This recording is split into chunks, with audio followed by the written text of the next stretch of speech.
guests, participants from all over the world.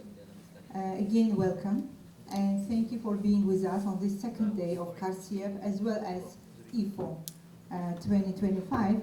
Today we have a second and last panel of KARCIEF, Karatay International Islamic Finance Conference. Yesterday, panel 1 discussed all the AI. You know that the main theme of KARCIEF 2025 is artificial intelligence and its impact on Islamic finance in general. Yesterday we talked about the impact of AI on industry, and we have three valuable panelists discussing that. And today we are moving to the area which is very close to our hearts, as we are all here, most of us representing universities. We are teaching, we are facing same problems, I guess. Today we will discuss about that. Is it good or evil to have artificial intelligence? Like during the previous session we discussed about hallucination of AI. So we are complaining about that students are using, like Hilal was presenting, that 60% of students are using artificial intelligence, namely ChatGPT today, to prepare their assignments. But we know that as lecturers, we know that this number is much higher, maybe 100%. However, is it only students? How about us lecturers?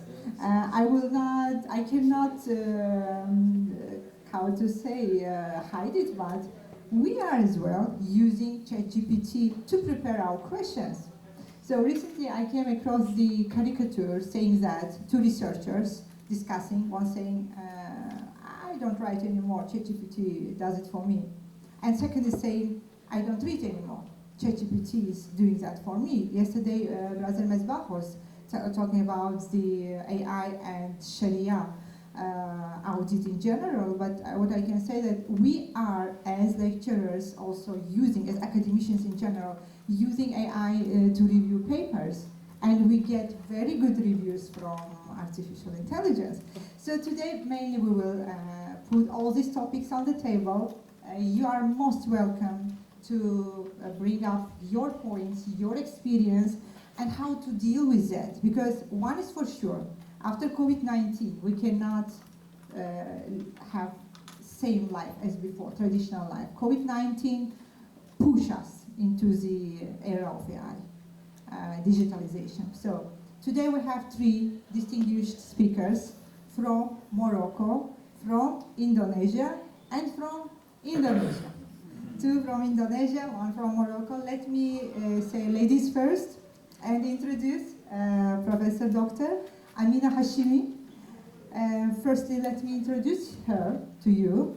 Professor Dr. Amina Hashimi is a professor of financial management in the National School of Business and Management of Tangier, Abdulmalik Esadi University, Morocco. She specializes in finance and entrepreneurship. Her research focuses on corporate governance, SME financing, and Islamic banking. Dr. Amina has contributed to numerous national and international conferences and published in peer-reviewed journals. She is actively involved in academic leadership and collaboration, serving on various research committees. She regularly organizes workshops and academic events in partnership with professional and research networks. She teaches undergraduates, masters, and executive courses in corporate finance, financial management, marketing, and ERP systems. Also, Dr. Amina, we know each other since 2016 when I was in IIUM, and in ICF was publishing our first bulletin. Dr. Amina's contribution is very dear to my heart since that time, and she was hard-working committee of this KARCIEF 2025 and IFO 2025. Please give a warm applause to Dr. Amina. Welcome. Thank you. Second, now moving to Indonesia, not same country but also same city and family tied with relationships, right? We have also here sister of Prof Irfan and co-worker of Prof Hendri Tanjung. First, let me introduce Associate Professor Dr. Irfan Shauki Bey, who is the Dean of the Faculty of Economics and Management, IPB University, Bogor Agricultural University, which is one of the leading universities in Indonesia. He is an Associate Professor of Islamic Economics at IPB University. Since he is Professor, Prof now, right? After you sent me this, many things changed. Now he's full professor. He's a full professor of Islamic Economics at IPB University. Since November 1524, Prof Irfan was appointed as an advisor to the chairman of the National Board of Zakat of the Republic of Indonesia, Basnas. Prior to this appointment, Prof Irfan was Basnas Director of Center of Strategic Studies from 2016 to 2019, and Basnas Director of Distribution and Utilization of Zakat. In addition, Prof Irfan also served as a member of Commissioner Board at the Indonesia Waqf Board BWI from January 21 to March 2023.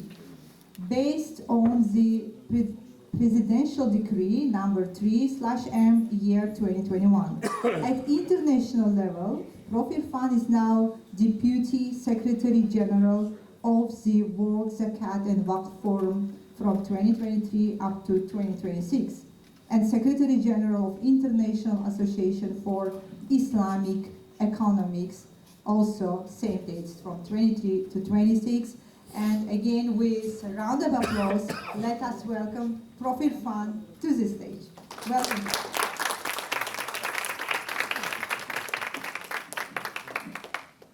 Welcome, Prof.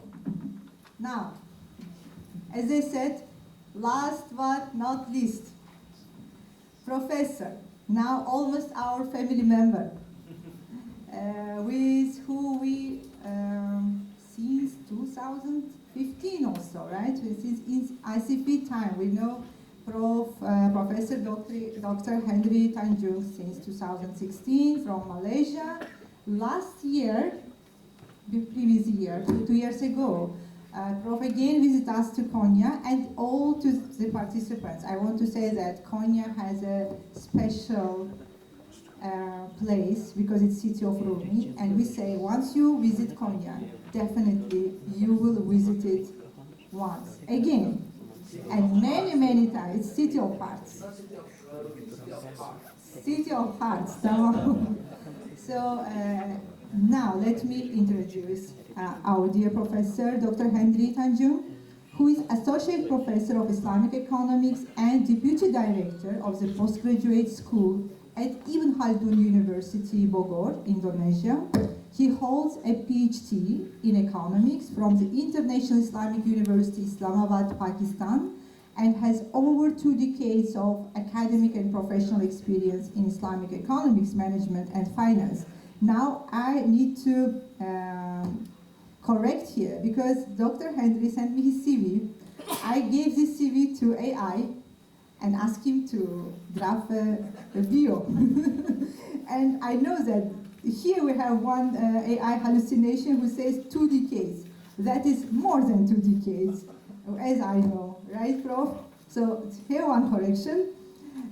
Prof Tanjung is a prolific scholar with over 6,798 citations and H index of 23 and an I10 index of 60. This is information from Google Scholar as May 2025. He has authored numerous publications and actively serves as a reviewer and editor for several Scopus indexes and national journals. He currently chairs the Indonesia chapter of the International Council of Islamic Finance Educators, ICF, and serves on the Sharia supervisory boards of various Islamic financial institutions.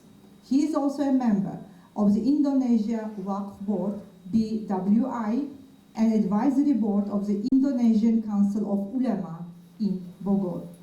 Prof. Tanjung is known for his dedication to Islamic finance education across Indonesia and abroad, teaching at numerous universities and contributing to national waqf and zakat policy discussions. More about his work can be found on his website www.hendritanjung.com. With that, let us invite Prof. Hendri Tanjung with a round of applause.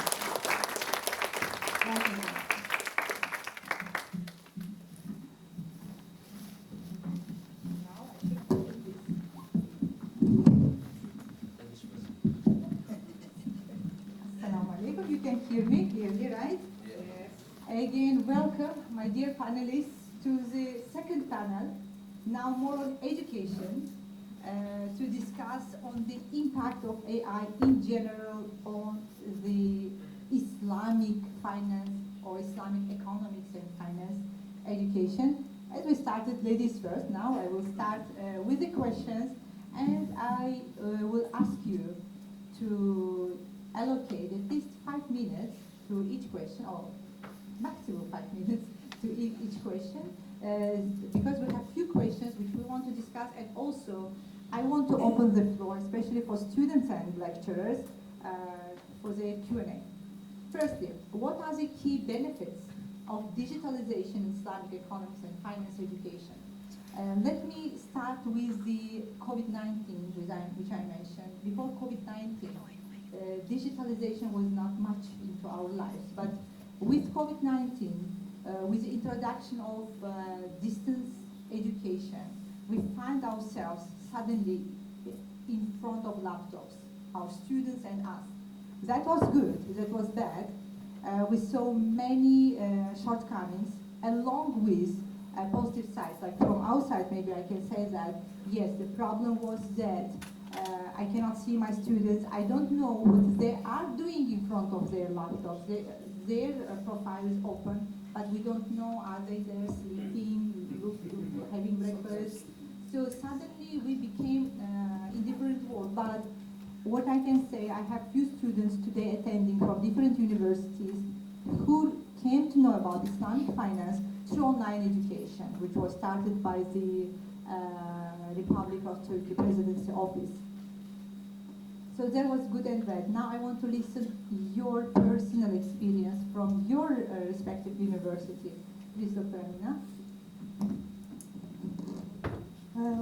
Assalamu alaikum. Bismillahirrahmanirrahim.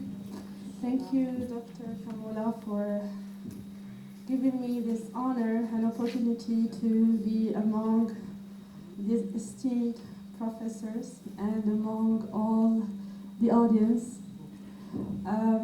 First of all, in terms of to answer your question about COVID-19, in fact, COVID-19, it was such a stressful period, especially at the first, because we had to switch from classrooms courses, presential courses, to online courses overnight. And we were not used to do that. We are not used to use digital and technology in like AI and like, for example, Zoom, etc. in our courses. So it was, as I said, it was so stressful, and we had, as you said, you mentioned all the challenges that we had. Like, we didn't know what our students are doing, and even more, I didn't know how to control them at all. And even because I like this interaction in my class, and I like exchanging with them. And during COVID, during the classroom online, I was asking them, but they didn't answer. In just saying that the connection is bad, or I'm not hearing you, professor. So this is one of the challenges that I had during COVID.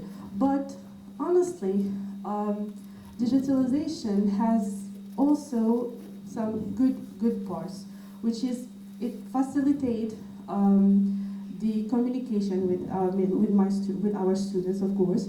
And also, I think that it expanded the accessibility.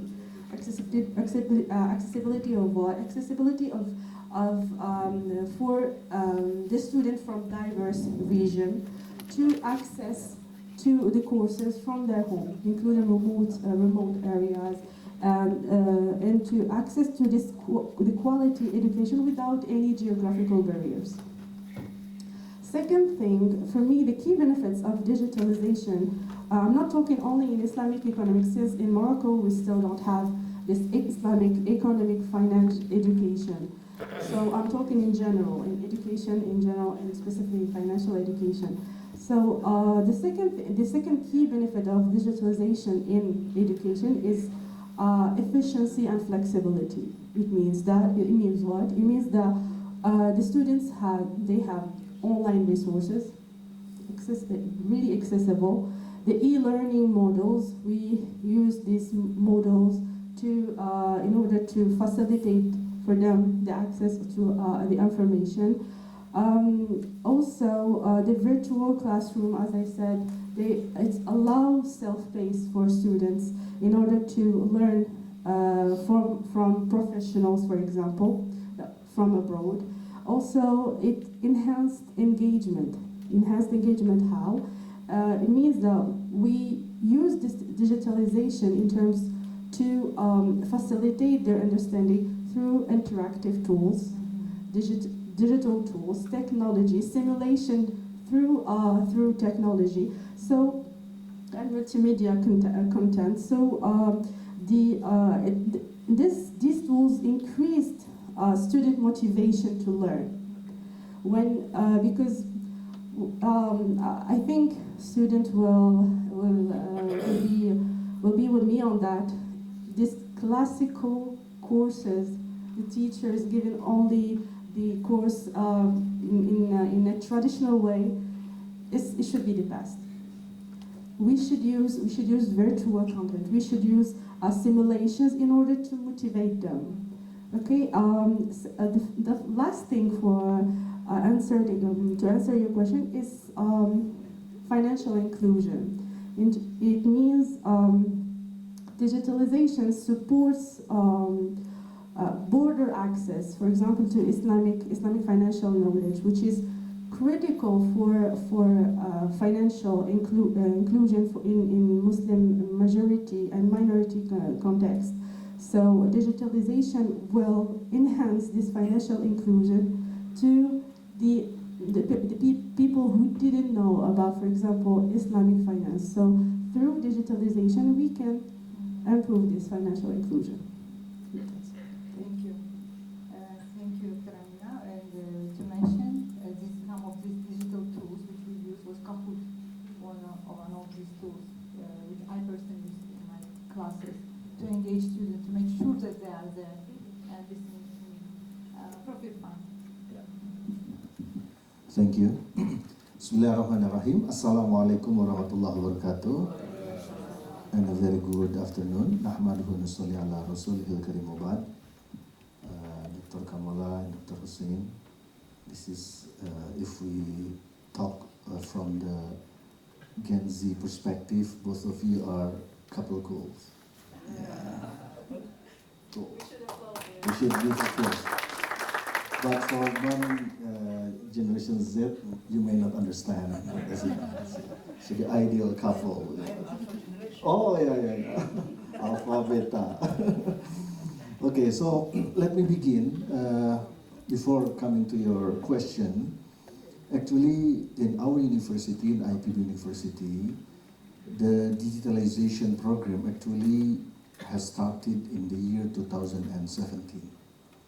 So at that time, from 2017 until 2019, there was a kind of experiment of having online classes. And in each faculty, a lecturer, one or two lecturers were appointed to become part of this experiment. And luckily, I was the one that was appointed by my dean to start this experiment process. Why me? Because at that time, I was very busy in engaging with zakat management activities. Because I was the director at the National Board of Zakat of the Republic of Indonesia, which required me to travel a lot across the country because I managed around 2 million mustahik or zakat beneficiaries at the time. So for me, alhamdulillah. Yeah, so that's why in almost of the classes, I did it online. But it's not, it doesn't mean that the students were at home at the time. So they were in the class. So what does this digitalization mean? I was on the other part of the country, even when I travel abroad also, in South Africa, etc. Even I was taking my lecture at 2 a.m., 3 a.m. because of the time difference with Indonesia. So, and all the students are in the same class. And then we have a very big screen, yeah, and then there is an interaction. So that was the meaning of digitalization at that time. So the students gather in the classroom while the lecturer is outside the classroom. Yeah, so that is the digitalization at that time. So alhamdulillah, I did it for I think around 1 year, yeah, Dr. Lai, 1 or 1.5 years. Yeah. It was so wonderful for me. Before COVID, yeah, before COVID. But due to COVID, then there was an acceleration. Actually, the plan is not like that, but it was accelerated because of COVID, and this is the unavoidable situation, and which forced us to accelerate the digitalization process, especially to ensure that the education services are still there. So that's why through this acceleration, then we have to deal with this digitalization, and alhamdulillah, we have developed various internal apps that are utilized for the purpose of education services, yeah, including when we want to book a room, yeah, let's say for a certain seminar, etc., we can do it online, yeah, online reservation, yeah, to book a room in my university, something like that. Yeah, so even we are coming to that, to that situation now. So what are the key benefits, yeah, as you asked the question? I think there are several key benefits, although in every, if we look at the existing situation, of course, digitalization can be seen, can be observed from two perspectives, positive perspective or negative one, because we also aware about the negative impact of digitalization. But COVID-19 has changed everything. It has changed our lifestyle. It has changed our approach to many things, many economic activities, including the education process, the teaching methods, etc. So, therefore, we need to deal with this one. So what we are doing, yeah, of course, on the one hand, we need to prepare the foundation in terms of legal. So our academic senate has formulated a regulation of academic senate which discusses about digitalization, the usage of AI, and the ethical consideration, yeah, for utilizing all possible platforms, etc. So all of the stakeholders, yeah, like lecturers, students, they must align themselves with this regulation. And of course, digitalization opened a lot of opportunities at the same time. Yeah, it gives more access to global educational materials. Now students are very active. They can collect materials from anywhere in the world, any universities in the world. They can access the materials from Morocco, from Turkey, yeah, and other parts of the world. So this is a very, good situation if it can be managed in a good way. And then, as Prof. Amina said, that the benefit of digitalization, it gives more flexibility, yeah, flexibility and self-paced learning environment. Yeah, so it opens, more flexible teaching method. Although at the same time, all the lecturers must also improve their ability. And sometimes, for the baby boomers lecturers, they face difficulties to deal with the current progress of information technology. Yeah. So, of course. Why you look at me the No, I'm looking at that side. No, I look at the other. Yeah, baby boomers, yeah. Because even in our lecturers, we also did some training to our lecturers, yeah. And recently, since I think last month, we also introduced the smart classroom, yeah, to ease the process, and we have purchased several facilities, especially the camera that can identify whether the students feel boring, feel sleepy, and can predict the behavior of the students. Yeah, so be careful, the students. Yeah, we can predict your behavior. We will know whether you are sleepy or you pay attention, yeah, to the lecturers. Yeah. So this is the development of smart classroom, and smart facilities now become one of our priorities. Yeah, although it is quite expensive. Yeah.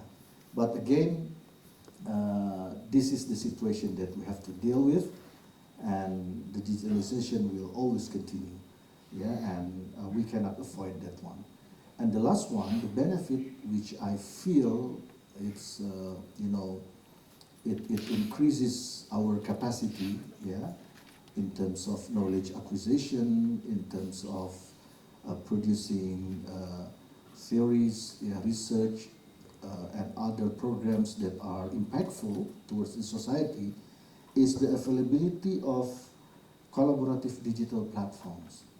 We are working now with more than one platform. Yeah. Now I believe all of us, we work with more than one platform. For the female, of course, you will be engaging with commercial platform, e-commerce, yeah, you name it, then mostly the female, yeah, will have that one. Yeah. Shopee, Shopee in Indonesia also very famous. Yeah. Yeah, and also now we have a lot of platforms that are, beneficial to support us. Yeah, we have Mr. AI, Gemini AI. In Indonesia, sometimes we call it Pak AI and Bu AI. Pak means Mr., Bu means Mrs. Mrs. AI and Mr. AI, depending upon which sound that you are using in your Gemini AI. If you are using female sound, you call it Bu AI. If you are using the male sound, then you call it Pa AI. And my wife forbid me to use female sound. Because sometimes in the bedroom, wow, who's that female sound? It's an AI. So we use this one, and it's very beneficial. Yeah, even to prepare our presentation, yeah, they can give the information. And the last one, of course, the students. When we talk about the students, we always, encourage them to utilize AI, but at the same time, they should not conduct any misbehavior. Yeah.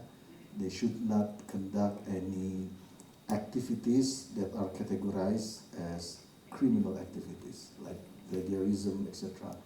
Because technology sometimes makes everything easier, but if you don't know how to control and how to utilize it wisely, you will be trapped into this kind of criminal activities, which will be easier at the moment, to be traced.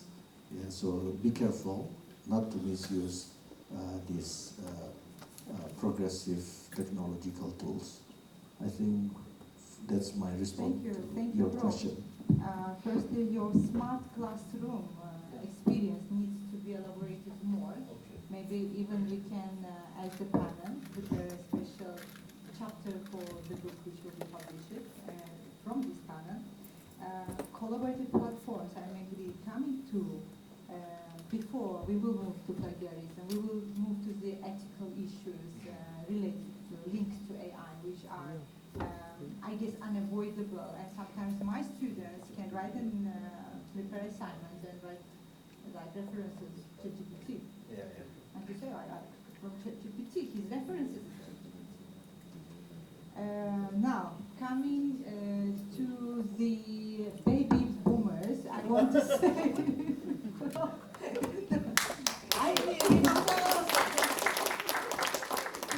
in our university, we face a serious challenge during the COVID-19 pandemic because Generation X or millennials, they start to use immediately the platforms provided.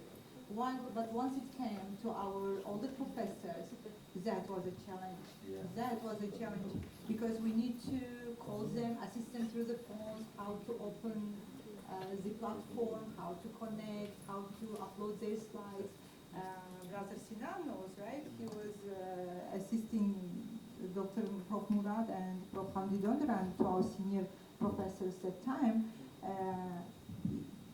See how I link Prof. Murad, Prof. Hendri, now coming to younger generation from even Khaldun. How was, of course, as we are mentioning from the beginning, COVID-19 actually pushed towards the digital education. That is one part, but now, the last 2 years, we are more into the artificial intelligence use.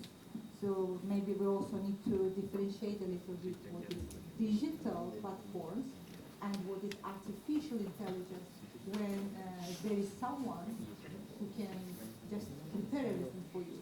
If you are a lecturer, it can prepare your classroom notes, your lecture notes. If you are a student, it can prepare your assignment. So how is it from your perspective? Yeah, thank you, Dr. Kamola. My name is Hendri Tanjung. I am 34 years old. 20 years ago.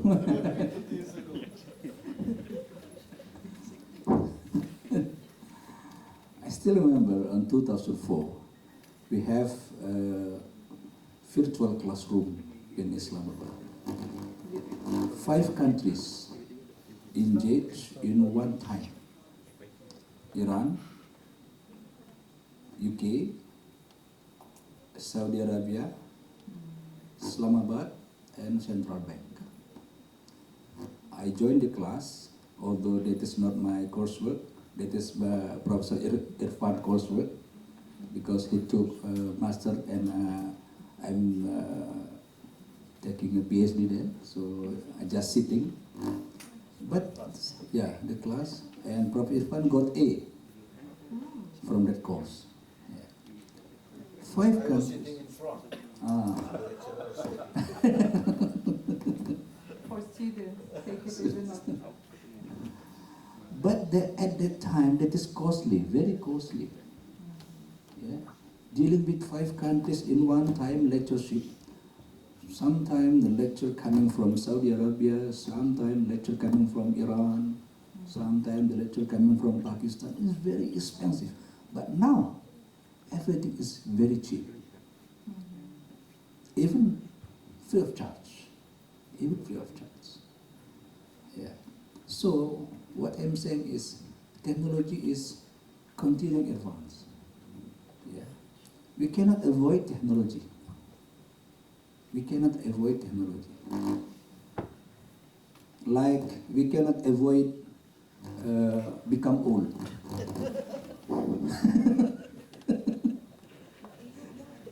Huh? I look young.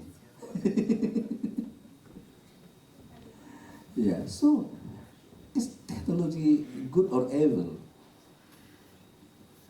It depends on what usage of the technology. If you use technology for the goodness, so it will be good. But if you use technology for the badness, it will be bad, right? Yeah, I saw many films from Hollywood. The disaster of technology. Even the one cannot know who is himself. Change all the data. Oh, who am I? So this is the dangers of technology actually. Disaster of technology. So what is the usage of technology? This is very important. Okay, coming to the education, after COVID-19, before COVID-19, one university in Indonesia, not in Khaldun, but this is in Yogyakarta, Amikom Yogyakarta, has arranged the virtual class for master level since 2016, I think, for master level in information technology. So many practitioners, so many managers of the technology institutions enrolled as the students at that time, before COVID. So so this is very good in terms of the scalability. Yeah. So last 2 weeks, I visited that university in Yogyakarta because we want to learn how they manage the virtual or the what is called the online master program, for example. And very interesting that some of the students coming from abroad, not only from Indonesia, 2017, coming from abroad. And they are not students, they are not young, they are good baby boomers. Now you look at Prof. No, he's young man. Yeah. Why? Because they are managers, they are directors, they have experience, but they need for the title.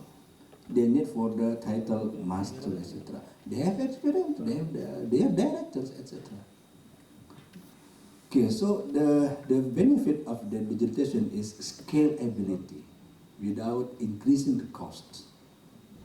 Yeah. So I think this is the because all the dimension has been discussed by the Professor Amina and Professor Irfan. So for me, the very important is the scalability, because we can arrange class whole the world. One proof that I have been established is called Pesantren Al-Iktisam. You know Pesantren, right? Madrasah Al-Iktisam. I established this madrasah last year.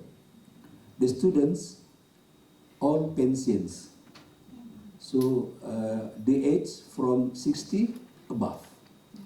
The students of this madrasah from 60 to 84. The oldest, my students, 84 years old. We start from 30 students. Now reach 129 students because I use digital. Some of my students coming from America, some of my students coming from Malaysia, coming from Singapore. Why they are interested in join this madrasah? Because they said, I have pensions, I have more time, I have times, all time, yeah, all day. So I want to learn Islam. I want to learn how to better ibadah, for example. So they join. Last month, I celebrate for the first anniversary. And one student from Malaysia, 70 years old, came to Bogor to celebrate the first anniversary. Virtual student. For the first, physical fly from Kuala Lumpur to Jakarta just to celebrate the first anniversary of this pesantren.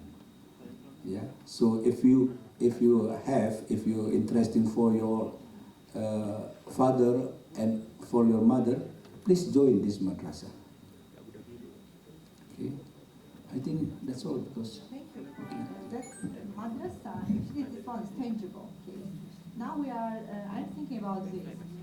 How many universities started to introduce fully digital courses? Yes, we went for online education, but yet, for today, for example, in our university, Karatay University, my students still can use that platform which was established during COVID-19. If you go in our classrooms, you will see that in every classroom we have one PC. So classes are recorded, they are online also. However, we do not have, like what you mentioned, Prof, in Yogyakarta, fully digital program. I know that ECF introduced it, right? Digital distance master program. There is one in IIUM, if I'm not mistaken. They were trying. I don't know, is it applied or not? But I know that ECF did that. Your respective institutions, do you have anything like that, tangible, that yes, because once we have disruption, COVID-19 was clear disruption. As Chinese proverb said, one side of crisis, it's like a medal. Or one side is crisis, or the other side is written, the chance to take advantage of something. So how you took, looking at positive side, starting with Dr. Amina, Professor Konu from Tanjung, is there any real digital course you have after that, after COVID-19? Thank you, Dr. Kamola. To answer your question, in my university and my knowledge, I don't think that we have a full digital courses. But in other universities, especially the private ones, we have digital, for example, digital masters or digital bachelors. It means that all courses that those students who are going off or are going to have these master bachelors, they have courses and lectures from their home. And indeed, this is an adaptive learning systems for them, and it assess they assess the individual or the student progress through digitalization or through AI or through technology. So they assess the strengths and the weaknesses of the students through technology, what they need to know and what they are strong in a particular field in the lecture, for example. I'm just saying, for example, even if we don't have Islamic economics or finance education in Morocco, but for example, if there is a course or lecture on fundamental of Islamic economics or finance, and there is a student who doesn't understand, for example, the scheme of murabaha, so this technology will tell the professor that this student has a weakness in this particular aspects of your lecture through the final evaluation or the final assessment, which is done by technology. And as I said again, technology can also grade assignment, quizzes, and assessment. And also they can provide personalized feedback to the professor or the teacher so that he can tailor his lecture according to what the students need. So I think that's what it means by digital courses or digital lectures, right? Right. Again, like in case of ECF, for example, you can enroll to the program, master program, and you can be in US, you can be in Russia, you can be anywhere.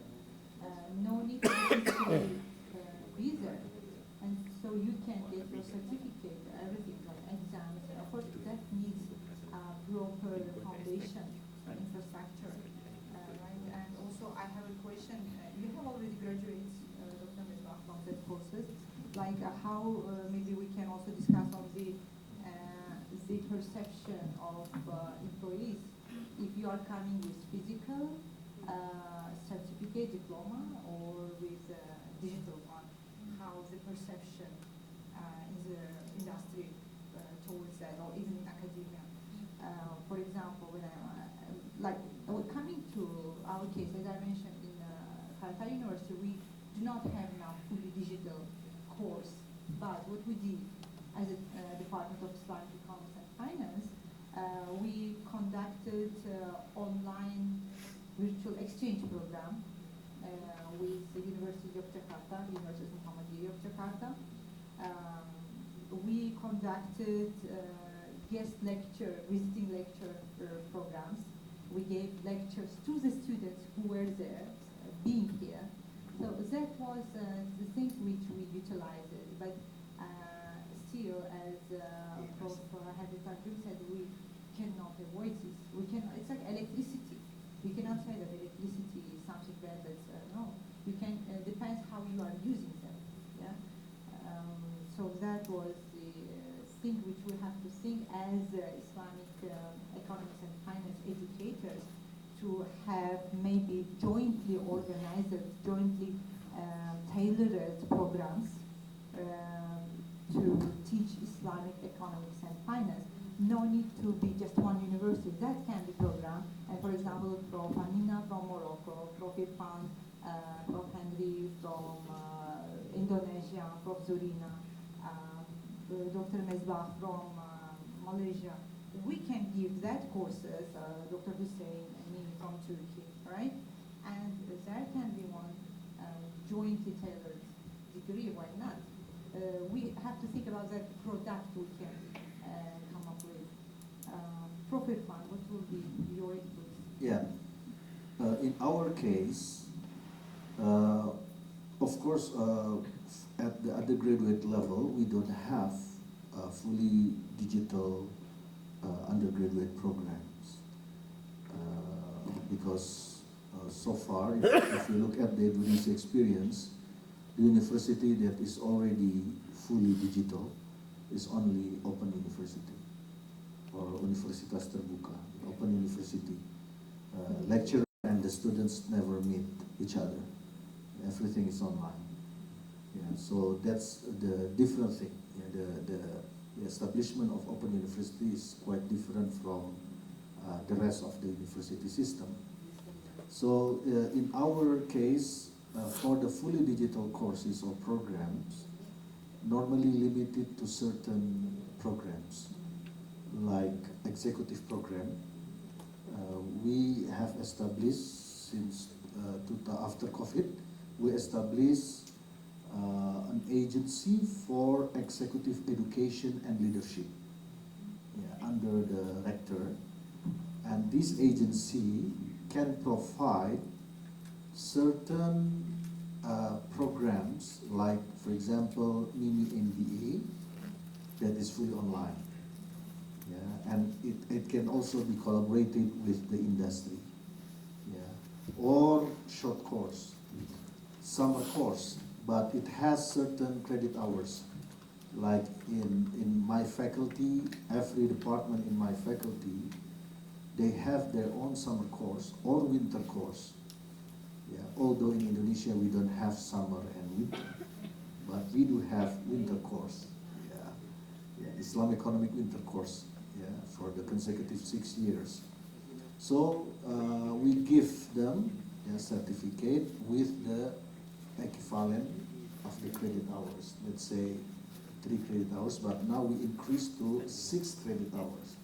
So those who take this will have 6 credit hours, and to our partner universities who have been in collaboration, this can be transferred into their transcript. Yeah. So, but for undergraduate, yeah, we don't fully apply the digital one, but we do have, of course, the digital system. Even the attendance now, everything is digital. We have IPB mobile for students. Yeah, they can even chat and report everything, and all the information is available through these apps. Yeah, but because the philosophy of education for us, that interaction is still needed, because through the interaction, inspiration may come. Yeah, because also because some students, when I ask them, do you like fully digital? They said no. Some of them, many of them. Why? They said, if it is fully digital, let's say you provide through the platform, learning management system platform, for example, or even YouTube that can be accessible anywhere. What's the difference between watching you giving the lecture and watching Cristiano Ronaldo playing football, or Hakimi, player? I mean, it can only be seen through the screen, but no interaction. Because they have their, sometimes the student also feel proud when they know Prof. Hendri, for example, prominent figure. It's different thing watching him in YouTube and shaking hand like this. Come on, shake hands. It's a different thing, different feeling. Yeah. So how we, I'm not saying indoctrination, I'm not saying like that, but how we can, share our values. Because education is not only transfer of knowledge, but it is also about transfer of values. This is something that at the moment, digitalization, I think is still far. Any digital platform, I think, so far, when we talk about transfer of values, they are still limited at the moment. I don't know whether in the future there will be some, major changes in the technological progress. So that's why we limit that. Also, although in our internal regulation we allow from 16 classes, 14 weeks of classes and 2 weeks of examination, half of it can be done online. But in our faculty, it can be extended to 10 out of 14 classes. So we can have 10 classes online. Yeah, but still 4 weeks of classes, we are required to have in-person class, in-person meeting, so that the interaction is maintained. Yeah, so this is, the philosophy that we are believing. That's why we don't offer fully digital courses, except for this kind of executive courses, the short one, and even like the mini MBA, the credits earned can be claimed when you register in one of our master programs, for example. So all of these credit hours that have been taken, all of these courses that have been taken, will be acknowledged and will be calculated in the transcript, and the students will, they don't have to take these courses again. Yeah, so it shortened the time needed to complete the master program.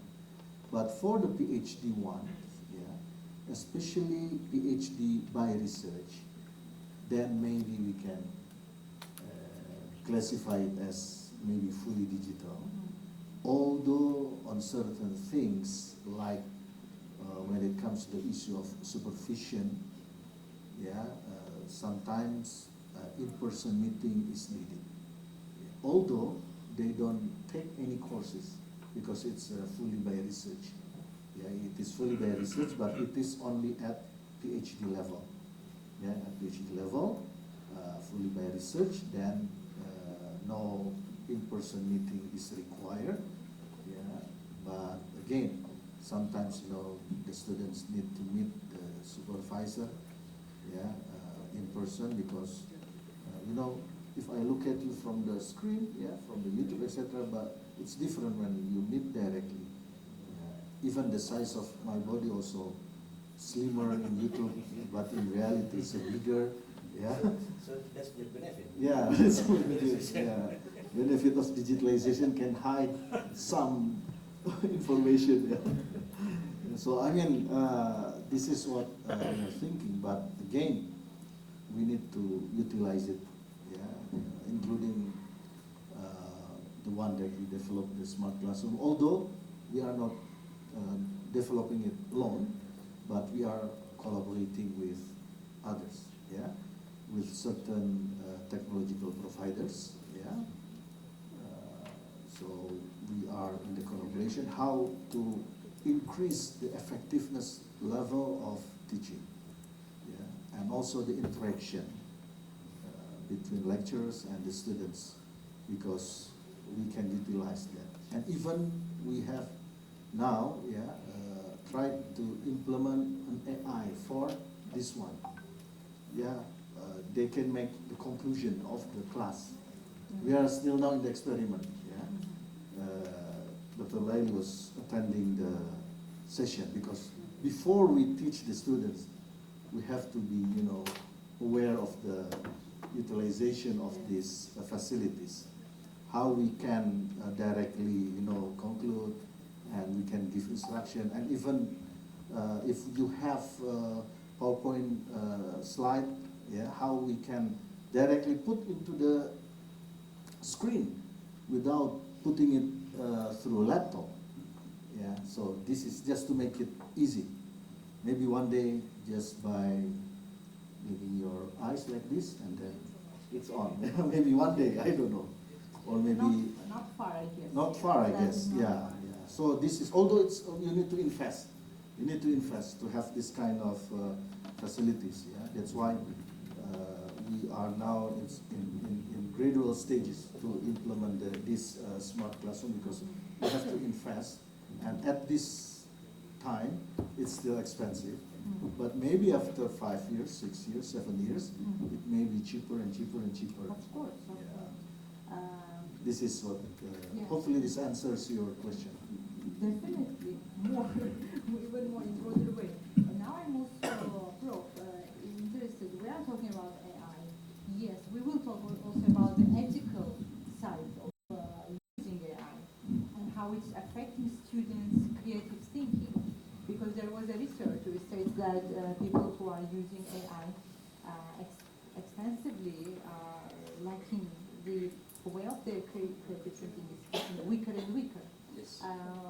This honesty, unfortunately, what I also can track in my classes. But do we have special courses, like in your university, Prof? Is there any special course, a part of the programs that you started to teach? Yes, we realized again in Islamic finance that we realized that we cannot avoid technology. It means that we have to put it down curriculum. Any changes, amendments done in your curriculum after COVID-19 or even prior to that? Yeah. We teach Islamic moral philosophy. Yeah.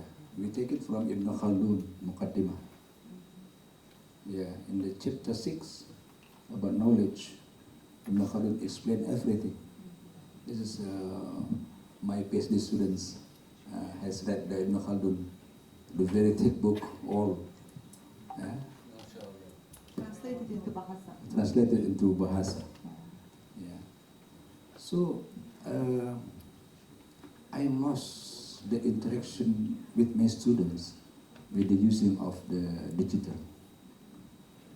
Yeah.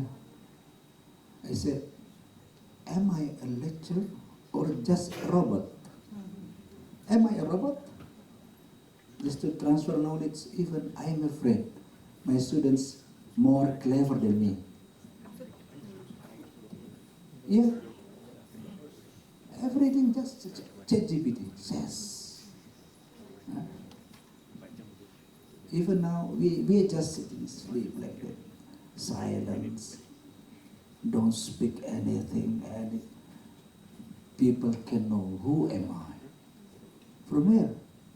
They use it all the platform. who is Hendri Tanjung?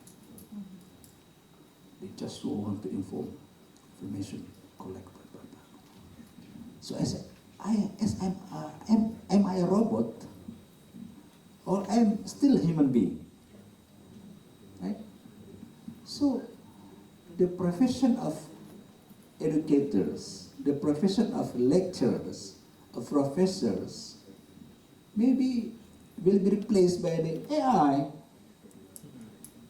or a robot if we do not transfer the adab in Arabic, adab, ethics, moral, what in Turkish? Adab. Because Ibn Khaldun say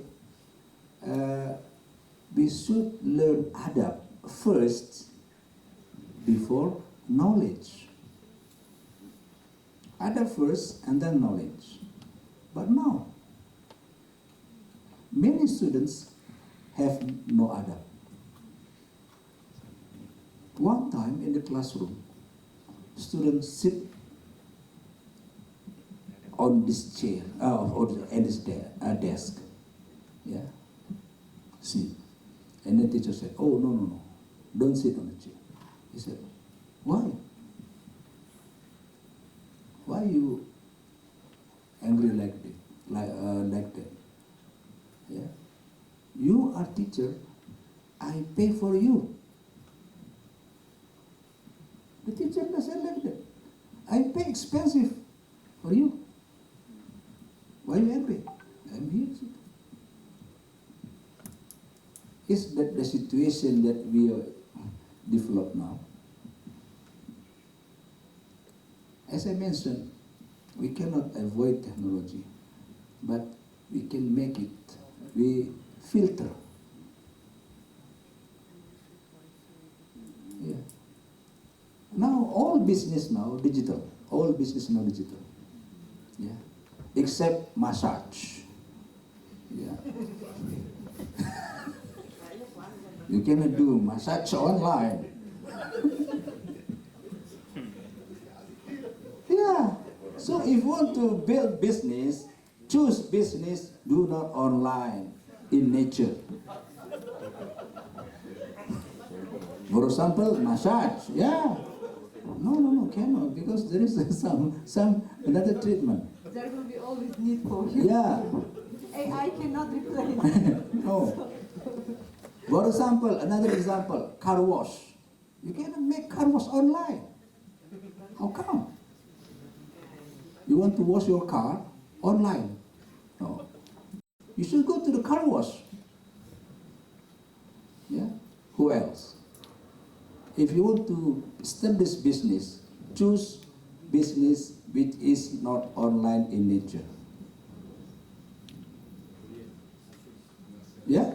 Agree? Huh? Courier service. What else? Agriculture. You cannot make online. Online agriculture. How come? Huh? Travel. Huh? Travel. Driver. Traveling. Oh, traveling. Traveling online. Yeah, there is no traveling online. You just sit in your chair, you can go all the world by the technology. Yeah, you can do now. Yes. I visit one company in Indonesia, Indosat, and they provide me this, like this. Yeah. VR, yeah? Yeah. We can travel. Umrah. Online. How?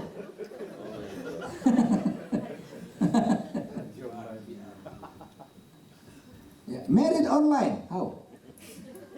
Marry online? Can. I heard here one story. Yeah. Yes. Your husband was here in Turkey. Girl was in Malaysia. They make nikah online. Okay. But still, to me,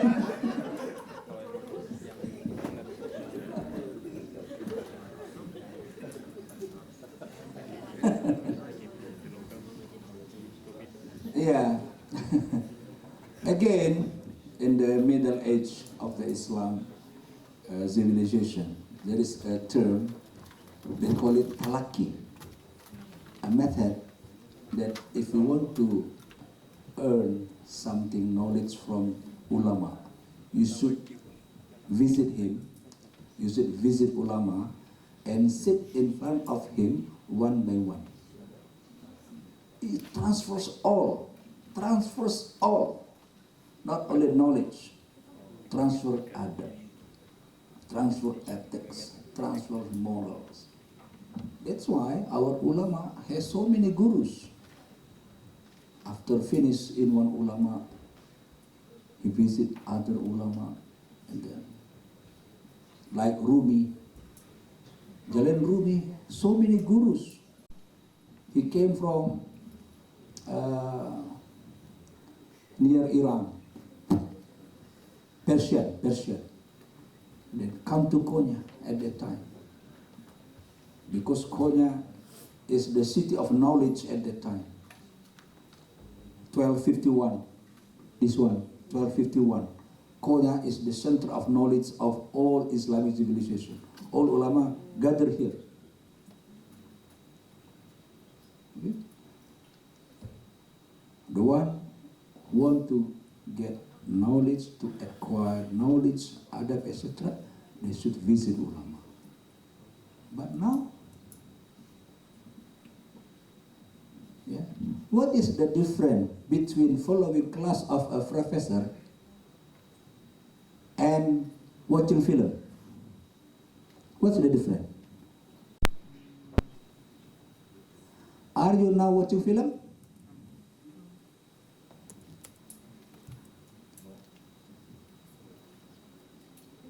Because of what? Because not virtual. But if it is on the screen, It will be recorded and we will upload on YouTube. For example, tomorrow Yeah. we can watch on YouTube. watching film. Yes. So what's the difference between watching film and following lectures? Now we will open for Q&A. You can ask questions. Exactly. Yeah, although after 21 August, I will be film star. Yeah. Why? My first film will be appear in the cinema, in the whole 100th cinema of Indonesia on 21 of August. My first film. Title? Islamic education. Title The Sun Gazer. The Sun Gazer, Love from Sky. Love from Sky. Yeah, like City of Heart. Yes, Prof. Love. You mentioned about ulama.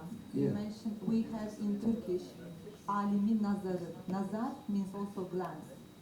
And the glance of the alim, which is singular of ulama, can change your life totally. We know it from the big scholars in the past, Yeah. like Rumi, Yes, yes. Shamsi Tabrizi. Yes. Once you get that nazar, a glance of the scholar, Yeah. your whole life might change. This Yeah. is you cannot get online. Yes. Maybe we can put that as main come up of our panel. And now I want to open for my students and colleagues for Q&A, because this topic very close to our hearts. Coming to the ethical points, we can discuss it. We are the Q&A. I know that students have many questions. Academicians, lecturers have a lot of questions. So please raise your hand, introduce yourself, and Emre, can you please facilitate the mic? Mikrofonla sorusu olana verelim. Yes, now we are open for Q&A, and again one household announcement in 20 minutes. Inshallah, we have 20 minutes for Q&A. Then we will start to prepare for our tour, Konya tour. And Hocam, actually, Hüseyin Hocam can mention that you mentioned, Prof, Konya is city of knowledge, of arts and knowledge, right? And Rumi himself was a lecturer in Karatay Medrese. So we are today sitting here in Karatay University, which is continuation of that madrasa. Evet, yes, please. Introduce yourself. Assalamualaikum warahmatullahi wabarakatuh.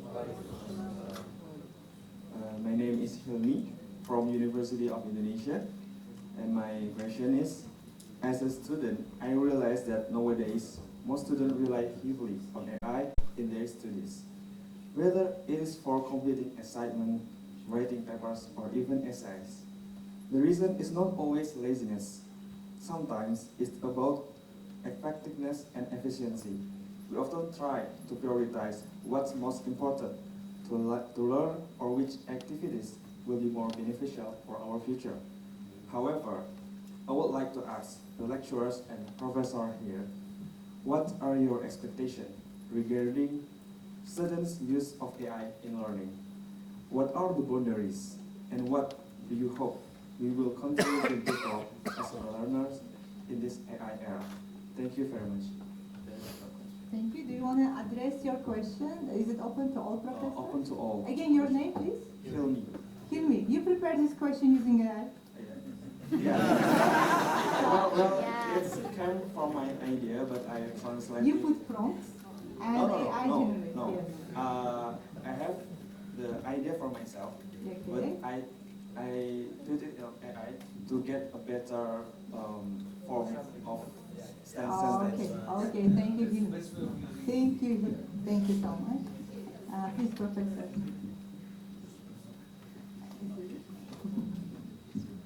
So, for me, I will never say don't use AI. But of course, as a lecturer, I have a method of validation. What kind of validation? The validation of your knowledge level. Yeah. That's why one way to mitigate this progressive development of technology is to have another method of validation. And one way that we implement in our university is through a bigger proportion of case study analysis. Yeah. And then it has to be presented before the lecturer, and we can ask them. We can ask the student to find out whether they understand the content, the concept, the problem, the solution. If they understand, then the usage of AI will be a bonus, a surplus, that will give more value, yeah, to the quality of the report, to the quality of the case study report, etc., presentation, something like that. Yeah. So that's why validating the students is very important. And we need to always increase and update ourselves the method of this validation. So that's why if my students were requested to do assignment, I will know whether they understand or not by having this kind of conversation. I can ask you, what is your research gap, for example? What is your research objective? What was the problem that you're trying to solve? Yeah, and how you, let's say, advocate the policy, what kind of policy needed to improve the quality of Islamic economic development in Indonesia and Turkey, etc. So validating is very important. Yeah, thank you.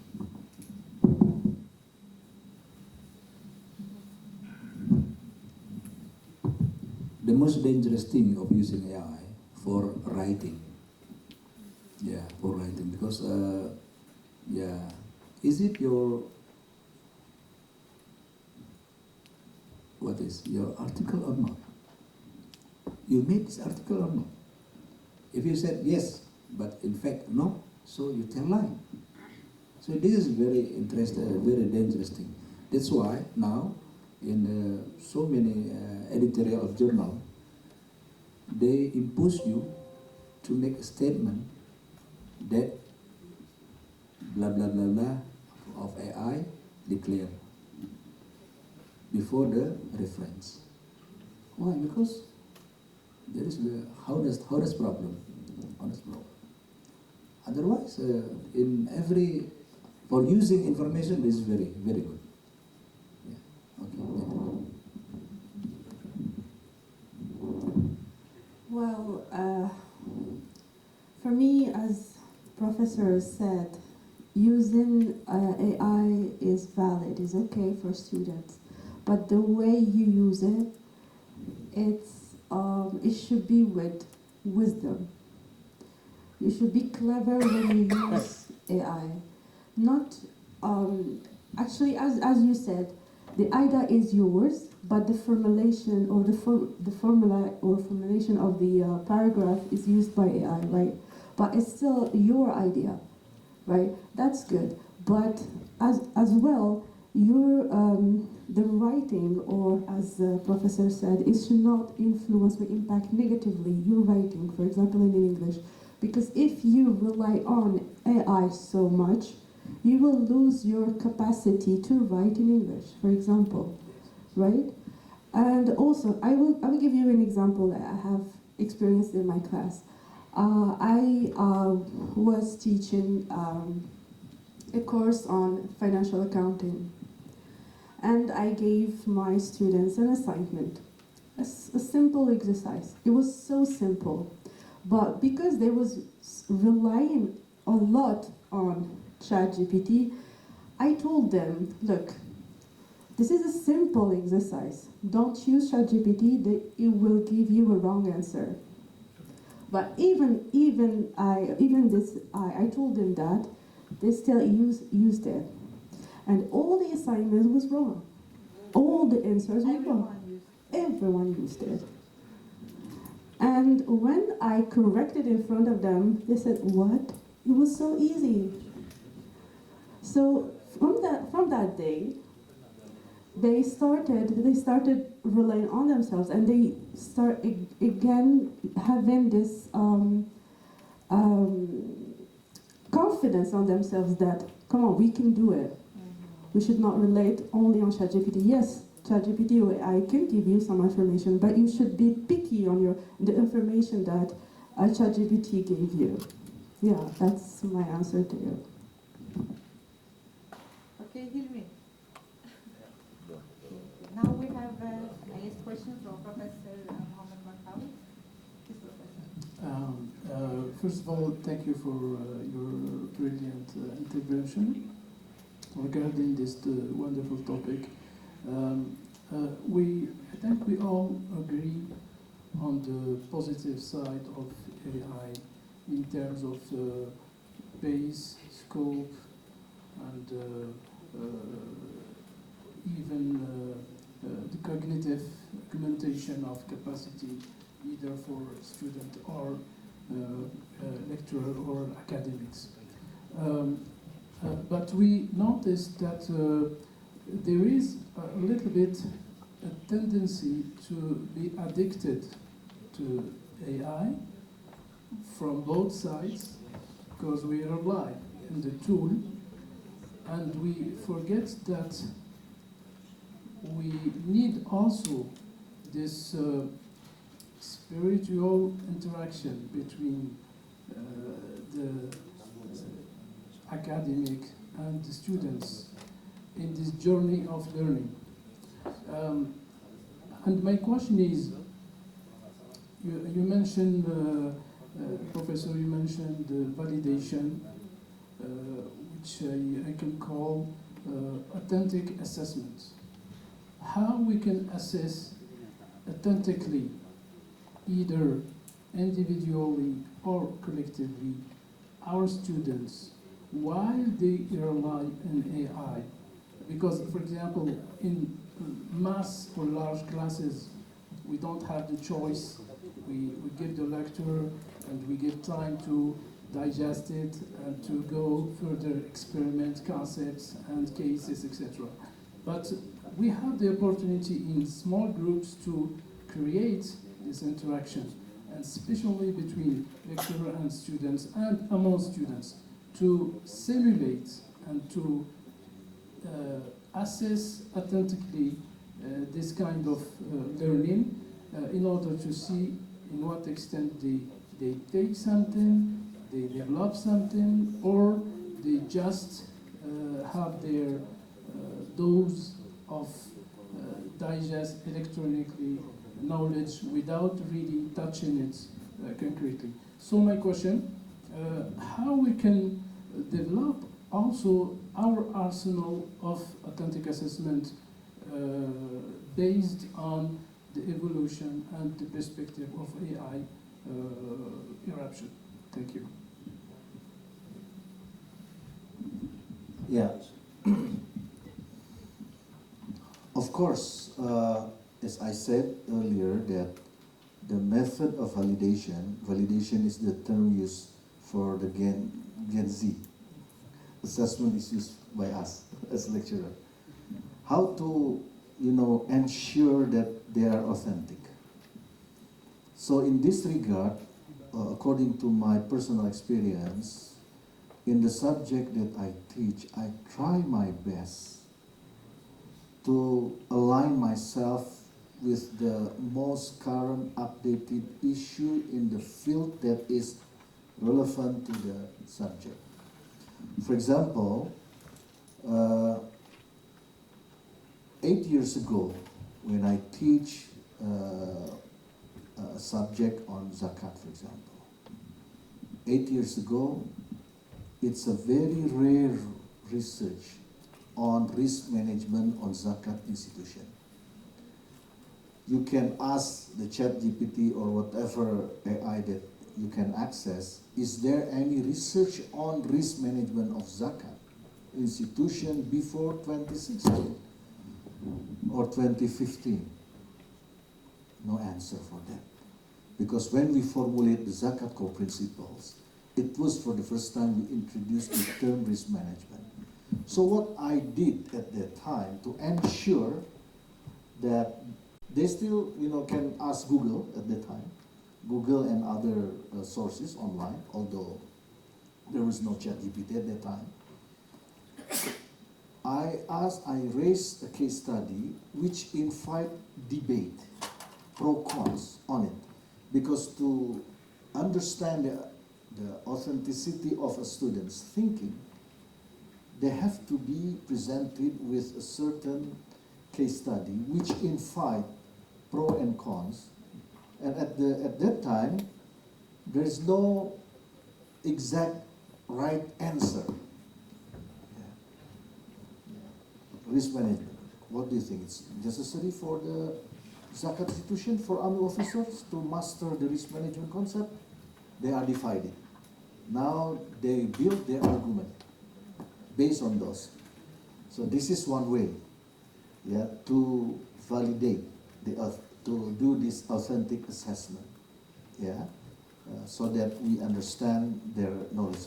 That's why, of course, it's very difficult then for us, but it's of course our duty, to always update ourselves with the current development. Just like similarly, when we ask them, let's say, to evaluate certain measurement standard that we develop. We developed the welfare index, for example, from Islamic perspective, and it has been implemented in zakat and waqaf policy in Indonesia, part of the national mandatory system.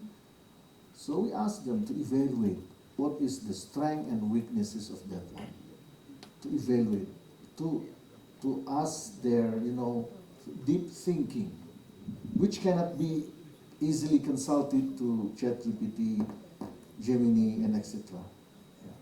So this kind of validation is very important to assess the, and also we can present also another case study. Let's say, like in Indonesia, now we have the gap between the literacy of Islamic finance.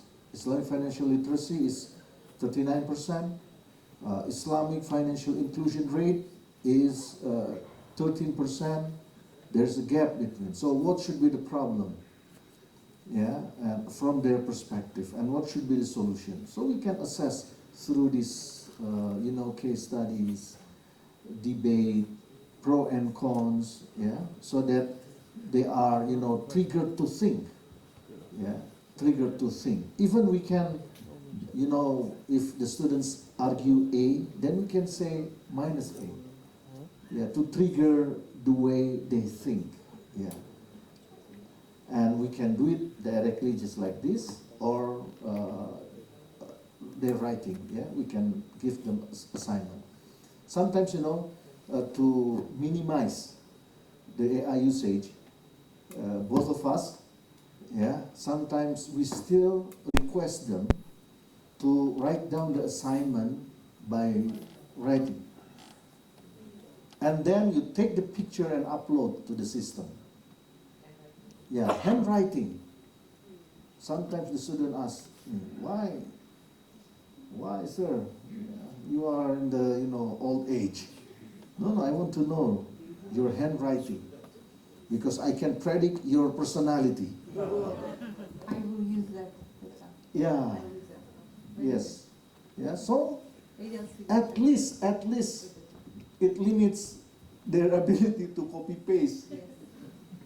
At least if they want to copy paste, they still have to write. And understand. Yeah, and understand. By writing, they understand. They are forced to understand. Yeah, I think we did it. I think for the past 2 years after the COVID, because we realized. Sorry to my students here, those who entered university during the COVID. I don't want to say this, but their ability is a bit decreasing, right? The way they're thinking, etc. So we change it, and now everything is writing, but then they have to scan it and then upload to the system.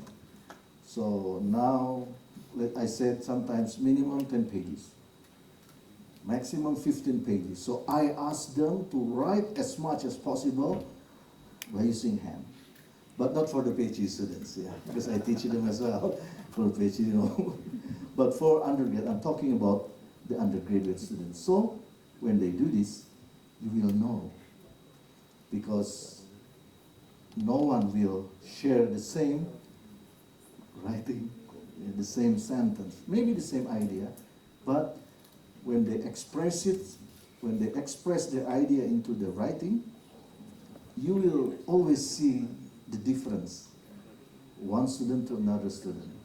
There's always the difference that you can see.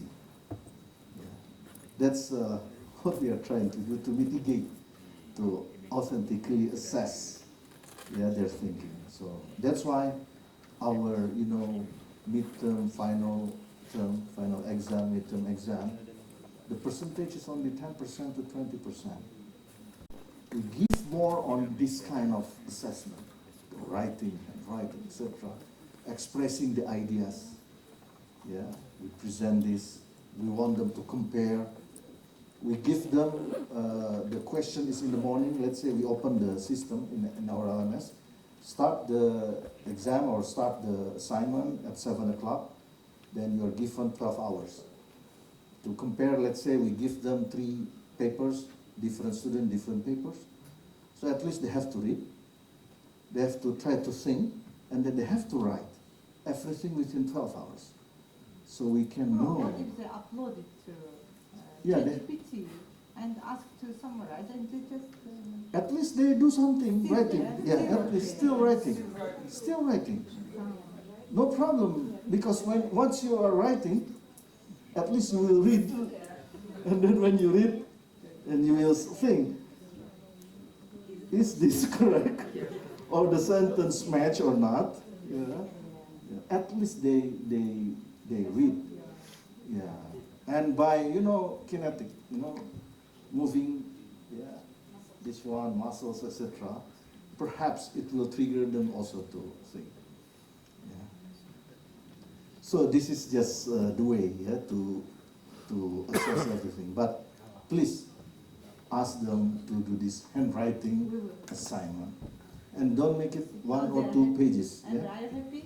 After this, you're going to write. At least 5 pages, 5 to 10 pages. Ask them to write at least, maybe they need 3 hours to write, 4 hours to write. Make them very tired. This is what we are doing. We used to have this bump on our finger. Yeah. From the right. We will pass them now. This is what we do. Now it is the audience is for EM. we can get one more question, then we will get one question from, and first question from Pakistan. Yes. Yeah. Farkhanda Tahseen from Pakistan. As it is a very interesting topic we are talking about, and obviously in this era when everything is going towards ChatGPT and such other things now. But my question is this, as all of you saying, as Sad is saying, that he is making his students to write, and we are trying to come back to our traditional style. Now it is era when we are typing and we are just taking prints, and all such type of things are going on in all the sectors of the academia. So my question is this, there is a rule in economics that there is a graph, we go up and then there is a decline. So what is your scholarly thoughts, and what is your idea that whether we go towards this ChatGPT, IA and all such type of stuff towards up, or we will be back and there will be a decline of this, and then we can say it is contemporary area. Whether we will go back and then there will be writing, or what is the scenario you are watching in the future? Very good question. Thank you. Thank you very much. All of you. Okay, then please, after this, you should. Okay. So, we are not against the technology. And our principle, my principle is we have to maximize the utilization of technology for the goodness, not for the badness. But one thing, technology must be kept as a tool. It should not take over the way of your thinking. Yeah? It is just a tool that help you. Yeah. But the essence is the way of thinking should be maintained. This thing that needs to be developed further. Yeah. And the ChatGPT, Gemini, and etc. It's just, an assistant. Yeah. It's just a virtual assistant for us. But the idea, the creativity, the innovation, because once you are relying more and highly depending upon the technology, then you will be trapped as a consumer. You will not innovate. You will not. And don't forget, now all the giants, like Zuckerberg, Bill Gates, now they have become farmer. Elon Musk, they switch from the technology now. They open their own farm, become farmers now. No, I mean, what I'm trying to say is that don't let your mind is trapped with this addiction towards the technology. That's why you need to always trigger yourself and trigger your students' mind. How to do that? Try to make them understand that this AI, etc., just a tool, just an assistance to them. But creativity is there. That's why when we ask them to do this handwriting assignment, our objective is for them to give time to think. Because we believe, according to our experience, when you write, you think. Right? Even you use ChatGPT, you also think. But you will think harder when you write. Can you consult the ChatGPT? Yes, you can consult the answer, but still you need to write. Yeah, you need to, even the way you express in sentences, require your thinking as well. Subject, where's the verb, where's the object, etc. So the way you think, grammatically, it has to be correct. So Right, that's my answer. It is just an assistant. Don't let it be a master. Yes. That's it. Yes. Don't be slave by the technology. You are the master. Yeah. Okay, got it. Yeah, to my mind, I cannot say that when we are using handwriting, we come back to the traditional way. No, it is just a method. So to make our students busy, because when they are busy, the neuro in his hands working, etc. Because of what? Because of technology, students become lazy. Laziness is very dangerous for our next generation. That's the key. Okay? ठीक ठाक हो? खैरियत से? Yes, I can say. So my question was this, because we are the generation who are the more sufferers. Yeah. We start computer when we were in our teenagers. Yeah. So we learned a lot. We learned with writing. We learned computer. Then we are learning now AI and all such stuff. My basic question was this: that whether it will go upward, there is a graph that it will decline down, and then we will go to some contemporary stages, or we will drag ourselves, my generation, with this. Day by day, we are going toward more technology, and I know we all know that there are a lot of bad things in it, and there are a lot of good things in AI and such type of stuff, and that is not credible, and a lot of things towards it. But my question was that whether it will go to its advancement, or what is your scholarly approach towards this, or we will stop anywhere? I think it's a good idea if we make a research together about this, right? Okay? We make a research together. Pakistan, Indonesia, Morocco, Turkey.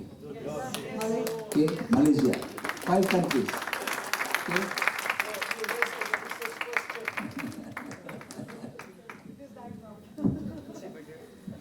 What can I add after you, professors? Well, I will be short, okay? As you said, we are the generation of computer, the evolution of computer, the evolution of internet as well. Is that declined? No, we're using it even more, and we are trying to improve our use of it. So it depends on how we use it. For AI, for me, I think that it would not decline. But the way of using it, maybe it would change. That's I can say. Thank you. Thank you very much. Thank you, our panelists. Actually, what we can say again, all is gold, right?